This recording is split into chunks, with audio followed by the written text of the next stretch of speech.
Students heading back to the classroom today, we wanted to know how safe they felt during the school day. WRAL's Dan Haggerty, Emily Walkenhorst, and I sat down with 5 local students to get their perspective about what is and is not working. Just raise your hand if you feel safe in school. Okay.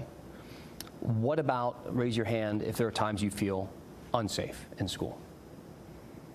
You all raised your hands when you said you feel safe at school, and you all also raised your hands when you were asked the question, do you sometimes feel unsafe at school?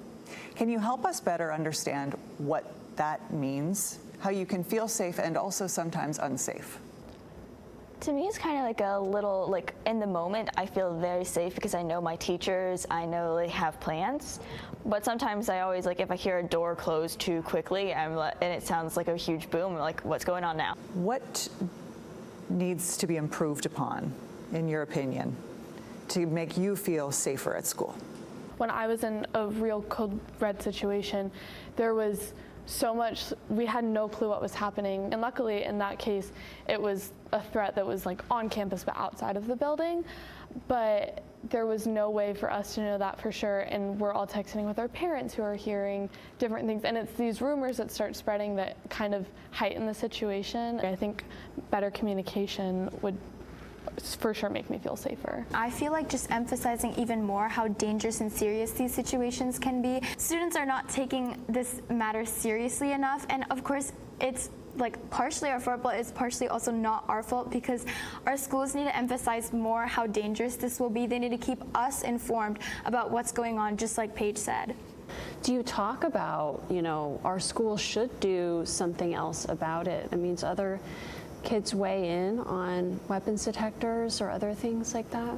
I feel like weapon detection stuff, that would be an inconvenience to students' lives, and it would disrupt normal life for them, because obviously if you're going to school, a place to learn, and you just see this metal detector, that's gonna put fear in you. How often do you think about your well-being and your safety when you get dropped off or drive to school? I think most people are other things to worry, their homework, their sports, extracurriculars.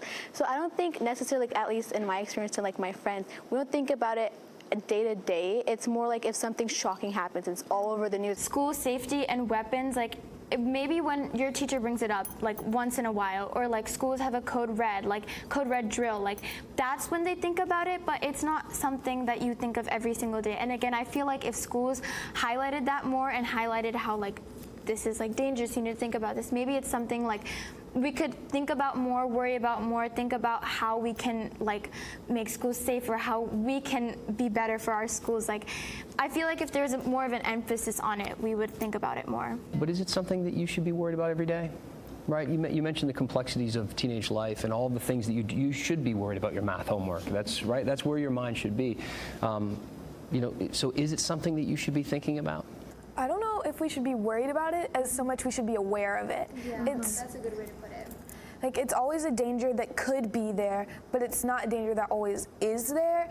And we deserve to get to be kids. We deserve to be teenagers and think about teenager things and not be worrying constantly about how safe we are. I think that's the part where our politicians and our advocates need to step up for us so that we can be teenagers, so that we can worry about the mundane things and not worry about our lives when we're in a school building.